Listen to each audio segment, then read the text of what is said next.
শাহিদ, একটা সুখবর আছে। কি খবর? আমি আশার বিয়া ঠিক করে ফেলেছি তো। তুমি কি কইতেছো মা? আশা আমার একমাত্র ছোট বোন। আমি বাড়ি থেকে যাইতে না যাইতে আমার না জানাই তুমি তার বিয়া ঠিক করে ফেলেছো। ছেলের নাম সেলিম, সরকারি চাকরি করে। দেখতো মাশাআল্লাহ খুব সুন্দর। এমন ছেলে তো হাতছাড়া করতে পারি নাই বাজান, তাই তাড়াতাড়ি বিয়েটা ঠিক করে ফেলেছি। কবে বিয়া ঠিক করছো? আগামী বৃহস্পতিবারে হলুদ আর শুক্রবারে বিয়া। কি কও মা? এত অল্প সময়ের মধ্যে আমি এত টাকা পয়সা এত আয়োজন কেমনে কি ম্যানেজ করুন? আরে ছেলে তো সরকারি চাকরি করে, এই জন্যই তাড়াতাড়ি করে বিয়ার দিন তারিখ ঠিক করে ফেলেছি। ভাইজান, যেমনি কারণ টাকা জোগাড় করো, ছেলেটার আমার খুব পছন্দ হয়েছে। আমি ওনারই বিয়ে করতেছি। খবরদার, আমার আব্বার কাছে যদি একটা টাকা চাও না, তোমাকে তুমি খবর করে দিই। বিয়া ঠিক করার সময় আপনার লগে কি কথা হয়েছিল মনে আছে না? কি কথা হয়েছিল আমি ঠিক মনে করতে পারতেছি না। তো গয়নাগাটি তো কোনো কিছু দেখতেছি না, কান গলা হাত সবই তো খালি, কিন্তু গয়নাটা তো সামনে পরেই আছে। টেনশন করেন না বিয়ান, সব আছে। আসলে আমার পোলার কাছে আছে। মায়ের বিয়ে হইব আর গয়না কাটে পোলার কাছে। দাম দাম দাম পোলার কাছে গয়না কাটে আইনা মায়ের পরে আবে। চলো বাইরে চলো, নাইলে আবার আমার আগে আসো। এটা বিয়া বাড়ি কত মেমন আইসি বাইরে, হ্যাঁ বই দিছি। তুই ঘরের মধ্যে বুঝলেন ওখানে না যায়। যৌতুক দিয়ে ছোট বলতে বিয়ে দিতেছে ভাবছি আমার লজ্জা লাগতেছে। আমার মাইয়ার জামাই একটা সরকারি চাকরি করে। তুই যৌতুক করছিস না, তুই উপহার। আম্মা, উপকার করে ধামা চাপা দিয়ে লাভ নাই। তুমি চুপ করো, তুই যে আমার পোলারে খুব বুদ্ধি দাও সে ভালো করেই জানি। আমার মাইয়ার কান গলা খালি কেন? তুমি সাজগোজ করার সময় গয়নাগাটি পরাই দাও না? গয়নাগাটি আমি করতে পারবো না, আপনি তো গয়নাগাটি দেন নাই। কিরে শাহিন, পোলার মাই যে গয়নাগাটি চাইলে তো আমি কইছি। মা, দোকান বন্ধ করে খেয়ে ধার দেনা করে 15-3 লাখ টাকা জোগাড় করছে। মোটরসাইকেল কিনতে গিয়ে 2 লাখ টাকা শেষ হয়ে গেছে। আর 1 লাখ টাকা দিয়ে অনুষ্ঠান খাওয়া দাওয়ার আয়োজন করছে। আর টাকা জোগাড় করতে পারি নাই, গয়নাগাটিও কিনি নি। আমি জানি না, আমি কিচ্ছু বুঝি না। আমার মাইয়ার বিয়া, আমার মাইয়ার বিয়া আসতে গয়নাগাটি দিয়েই হইব। তুই যেখান থেকে পারস গয়নাগাটি জোগাড় করে আনবি। জোগাড় করতে পারি নাই, কি করব? তুই যখন গয়নাগাটি জন্য টাকা জোগাড় করতে পারস নাই, তখন তোর বউর গায়ের গয়না খুলে দিতে। তোমার ঝাড়ু দেওয়া হলো শেষ হয় নাই? আমার মেয়ে আর মেয়ের জামাই বাড়ি থেকে রওনা হয়ে গেছে। তো তুই রান্না বান্না কোন সময়? আমার আপনার ছেলে তো বাজার নিয়ে আসে নাই, বাজার নিয়ে আসুক তারপর রান্না বসান।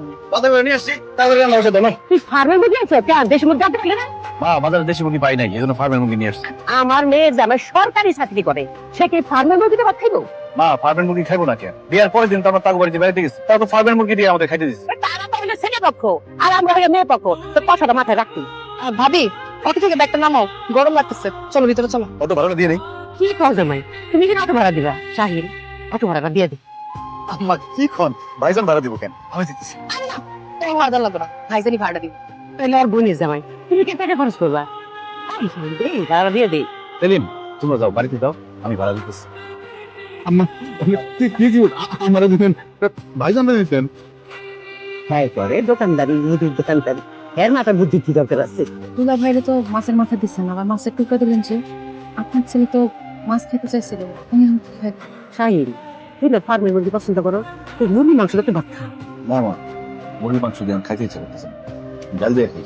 ওকে, ডাল দাও। হ্যাঁ ডাল দিয়ে খা। কি ব্যাপার? তুমি না খাই চলে আসলো। আচ্ছা, তুমি কি মনে করলো? এই কি মনে করলে সেটা তো আমার কিচ্ছু যায় আসে, আমার মাথা শুরু করছে। দেখছো কি? শাহিন, বলবা? শোন একটা কথা কি, বিয়ার পরে জামাই প্রথম আমাদের বাড়িতে আইছে, সে আবার সরকারি চাকরিও করে, তার একটা কমপ্লিট সুদ দেওয়ার দরকার না? তা নাহলে তো আমাকে মান সম্মান কিচ্ছু থাকবে। আমি আগামী মাসে আসার জামাইদের কমপ্লিট স্যুট আর ওর শ্বশুর শাশুড়িদের শাড়ি পাঞ্জাবি পায়জামা দেবো। তোর শ্বশুর বাড়ি থেকে না তোর কিছু দেয় না, এমনি তো আমার মেয়ের জামাই আমি দেবো না। আম্মা, আপনার মায়ের জামাইরে আপনি বাড়ি ঘর সব কিছু রেখা দিয়ে দেন, আমার তাতে কোনো সমস্যা নেই। আর আমি পোলার লেগে কথা বলতেছি, মাঝখান থেকে তুমি কথা বলবে। একটা কথা মানে সত্যি করে কত, তুমি কি তোমার মায়ের আপন সন্তান, গর্ভের সন্তান? বকুল, কি ধরনের কথা বলো তুমি? তুমি যদি তোমার মায়ের আপন সন্তান হও, তাহলে তোমার প্রতি তার কোনো ভালোবাসা, মায়া, স্নেহ, মমতা কোনো কিছু নাই কেন? তোমার মা আর মেয়ের জামাইরে যে পরিমাণ ভালোবাসা, আদর করে, স্নেহ করে, তার 10 ভাগের 1 ভাগ তোমার প্রতি টাকা। তুমি তোমার বোনের বিয়ের সব খরচ দিছো, দোকান বন্ধক রাখছো, আমার বাপের কাছ থেকে টাকা ধার নিছো, আমার বিয়ের গয়না খুলে তারে সব দিয়ে দিছো। সেই টাকা তুমি কিভাবে শোধ করবা সেইটা নিয়ে তার কোনো মাথা ব্যথা নাই। এখন সে আবার এসে বলতেছে মেয়ের জামাইরে একদম কমপ্লিট স্যুট দিতে হবে। এই দেখো, কমপ্লিট স্যুটটা বানাই নিয়ে আসলাম। বানা দেখে কি হলো? জামাই বাড়িতে থাকতে তুই বানাই দিতে পারলি না? 3 দিনের মধ্যে টাকা জোগাড় করতে পারি না, এই জন্য বানাইতে পারি না। হ্যাঁ মা, আসার জামাইরে বুঝায় কইলে এসে বুঝে। তুমি চুপ করো। আচ্ছা বৌমা, তোমার বাপ মার কি কোনো আজকের জ্ঞান নাই? শাহিন, ওই ছেলেদের মায়ের দিকে বিয়ে করে নিয়ে আইছো। মানুষের ছোট করে কথা বলতে তোমার ভালো লাগে, তাই না? আমি যে আসার বড় ভাই, আমি যে দিতাছি খাওয়াইতাছি, তাতে তোমার মন ভরে না? আমার শ্বশুর বাড়ির লোকজন কেন তোমার মায়ের জামাইরে দাওয়াত দিয়ে খাওয়াইবো? কেন কিছু দিতে যাইবো? তুমি জামাই জামাই করো, উচ্চ শিক্ষিত, সরকারি চাকরি করে, তুমি তো তার শাশুড়ি, তোমার কি দিস? একটা সুতাও তো দেয় না, ভোগল তো তার ভাবি, আমার বলে কি দিস? এই যে বাড়িতে আসি 3-4 দিন তারপরে খাওয়াইলাম, তারপরে এত কিছু দিলাম, যাওয়ার সময় তো একবার তেল না যে ভাইজান বাড়িতে যাইয়েন, দাও দিয়ে তো দূরের কথা, খাওয়ার পরে অনেক ক্ষুধা দিতেছে। কথার টানে কথা আছে এই জন্য বল, তাহলে আমি দিব, আমি খাওয়াবো, তারপরে আমার মার মন ভরে না। কাহিল, তুই আমার মায়ের জামাই রে নিয়ে তুই ইচ্ছে করো, তুই আমার এখন আর সন্তান নাই, আমি আর তোর বাড়িতে থাকবো না। আমি মেয়ের বাড়িতে যাবো, মেয়ের জামাই আমার খাওয়ান পরম দিব। হ্যাঁ যাও যাও, মেয়ের জামাই বাড়িতে চলে যাও। আমি তো তোমার সন্তান না, মেয়ের জামাই রে কলিজার ভিতরে ঢুকে রাখো, যাও। এই সকালে চলে যাবো। আচ্ছা, তুমি কেমন আছো? আমি ভালো আছি, তুই কাট কাটতেছিস কেন? এটা বেটা সে কাম। মানে মা ওরা সিলিন্ডার গ্যাসে রান্না করে তো, কয়েকদিন আগে গ্যাস শেষ হয়ে গেছিল। তারপর থেকে আমি মাটি চুলে রান্না করি। লাকড়ি শেষ হয়ে গেছে, তাই লাকড়ি কাটতেছিলাম। কোনোরকম খোঁজ খবর না দিয়া হঠাৎ করে আমার বাড়িতে চলে আসলেন, কি মনে করে? আমার মেয়ের জামাই আমি আমার এত ভালোবাসে, আমি ওগুলা ছাড়া আমার বাড়ি থাকতে একটু মন চাই না। এখন থেকে আমি আমার মেয়ের জামাই আর মেয়ের সঙ্গে এই বাড়িতেই থাকি। বাবা বাবা খুব ভালো। আমি না ঘর জামাই থাকতে দেখছি, কিন্তু ঘর শাশুড়ি কোনোদিন থাকতে দেখি না। আপনি যে মনে করতেছেন এখন থেকে মাইয়া আর মাইয়া জামাইয়ের লাগে এই বাড়িতে থাকবেন, আপনার মনে হইতেছে আপনি শাশুড়ি না, আপনি ঘর শাশুড়ি। হ্যাঁ বাম ধরে দাঁড়িয়ে শোনেন, লাকড়ি কাটো, একটা রান্না বসাও। যে মা বেলা বাজে 12টা, অফিসে যাবো না? কোন অফিসে যাইবো মা? জামাই বাবা যিনি সরকারি চাকরি করে। ও আসলে কোনো সরকারি চাকরি করে না, ও অশিক্ষিত।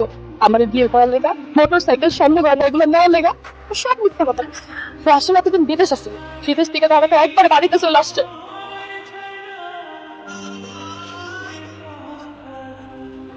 সকাল থেকে কোনো কিচ্ছু খাও নাই। বকুল, আমার মায়ের সাথে আমি কোনোদিন খাইনি, মায়ের সাথে আমি গলা দিয়ে খাওয়ার নামবো না। মারে যে এত ভালোবাসো, কিন্তু এটা মারে বাড়ি থেকে চলে যেতে কইলা। এটা তো আমার রাগের কথা, আমার অভিমানের কথা, এটা কি আমার মায়ের বুঝবো না? সকাল থেকে একটার পর একটা কাম করতো, তা আমার বাড়িতে থাকি কি আমি কোন কাম করাইছি? সাহেবের বিয়ার পরে বউ দিয়ে করাইছি। মা, এটা তো আমার বাপের বাড়ি ছিল, এটা তো আমার শ্বশুর বাড়ি। বাপের বাড়িতে অনেক আরাম করে ফেলছি তো, তাই শ্বশুর বাড়িতে অনেক কষ্ট করতে হয়েছে।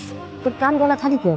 না না, গয়নাগাটি আমি খুলে রাখি নাই, তুমি জানাই আমার গয়নাগাটি নিয়ে সব বিক্রি করে ফেলাইছে। আরে তুই তো জানো যে গয়না কেটেছে শাহিদের বউয়ের, তোর শাহিদের বুঝলি আমার কাছে গয়না কেটে চায়। মা বিশ্বাস করো, আমি দিতে চাই নাই, আমার কাছ থেকে জোর করে লয়ে গেছে। মা, আমি বাধা দিয়েছিলাম, সে আমার গায়ে হাত তুলছে, আমার মায়েরা তারপর সব গয়নাগাটি নিয়ে গেছে। এই এখানে বসে মায়ের সাথে গল্প করলে কি রান্না বান্না হইবো? খিদে লাগছে তো, তাড়াতাড়ি হান্ডি পাতিল ধুয়ে রান্না বসো। তুমি আমার মায়ের সাথে এত উঁচু গলায় কথা বলবা না। তুমি এত বড় মিথ্যা কথা আমার সাথে কেমনে বললা? কি করলাম না? আপনার সাথে আমি কি মিথ্যা কথা বললাম? তুমি বিদেশে থাইকা ধরা খাইয়া তুমি দেশে এসে বেকার হয়ে ঘুরে বেড়াইতেছো, আর আমার কাছে তুমি সরকারি চাকরি করো। আমি নিজের মুখে একবার কইছি যে আমি সরকারি চাকরি, যে আমাকে বিয়ে ঠিক করছে, আপনাকে পাশের বাড়ি আকিম আছে, সে কইছে যে আমি সরকারি চাকরি, তার কথা আপনি বিশ্বাস করছেন, এটা আমার কি করার আছে? আমি সেটাই তো দেখতেছি, তোমার বিশ্বাস করে আমি কত বড় ভুল যে করছি। আরে হারামজাদি, এখানে বসে মায়ের কাছে সব কথা লাগাইতেছিস না? মায়া হনের পরে পিঠা তো পরে নাই, এই জন্য কত বার বাড়ছে। হ্যাঁ, আজকে তোর অর্ধি গুটি যদি আমি না ভাঙছি, আমার নাম সেলিম না। আব্বু মা আল্লাহর ভয়ে ভয়ে পাপ করতেছো, এখনো থালাবাটি ধোয়া হয় নাই, থালাবাটি ধুয়ে এতে কাপড়গুলো কেন দিয়ে ফেলবা, তারপর তোমার শ্বশুরের জন্য নাস্তা বানাবা, নাস্তা বানাইতে দেরি হলে তোমার শ্বশুর আবার চিল্লাচিল্লি করবো। আমার মাইয়া সকাল থেকে একটার পরে একটা কাজ করতেছে, আপনার বাড়ির সব কাজ আপনি আমার মাইয়া দিয়ে করেন কেন? আপনার বাড়ির সব কাজ আপনি কারে দিয়ে করেন? দিয়ে কে করবো আবার? আপনার বউ করে? আমিও তো আমার পোলার বউকে দিয়ে বাড়ির সব কাজ করাইতেছি। মেহমান মেহমানের মতো থাকবে, মা বাড়ি যদি করতে হয় না নিজের বাড়িতে গিয়ে করবেন। তোমার মাই কি সারা জীবনের জন্য আমাকে বাড়ি চলে আসছে নাকি? যাও, তোমার বাড়ি এখনই বলবা, কাল সকালে এসে আমাকে বাড়ি থেকে চলে যাও। আমি আমার মার যাই কথা কইতে পারবো না, আমার মা যদি এই কথা শুনে অনেক কষ্ট পাইবো। তোমার মায়ের কষ্ট পায় আমাকে কি মেয়ে নিয়ে তো মহিলা। তুমি বলছো না আমার মনে হয় পোলা ঠিক মতো খাইতে দেয় না, সেই জন্য এই মেয়ে শ্বশুর বাড়িতে এসে বয়স। এই তোর মায়ের কবি কাল সকালে আমাকে বাড়ি থেকে চলে যেতে, উনি যদি ওই বাড়িতে থাকে তাহলে তো ওইখান থেকে তোর মা আমাকে এই ডালটা আইনা দিতে পারবো, আমরাও মাঝে মধ্যে একটু ভালো মন্দ খাইতে পারবো। এখন কি তোর মায়ের কাল সকালে এসে চলে যা। জামাই আমার পোলায় ভালো মন্দ না খাওয়াই আমি তোমারে ভালো মন্দ খাওয়াইছি। বেইমান, তুমি আমার এই কথা বলতেছো? আমি তো আমার সন্তানের চেয়ে তোমার বেশি ভালোবাসছিলাম, তুমি আমার এই কথা বলছো? তোমার মতো একটা অমানুষের সঙ্গে আমার মাইয়া সংসার করবো না।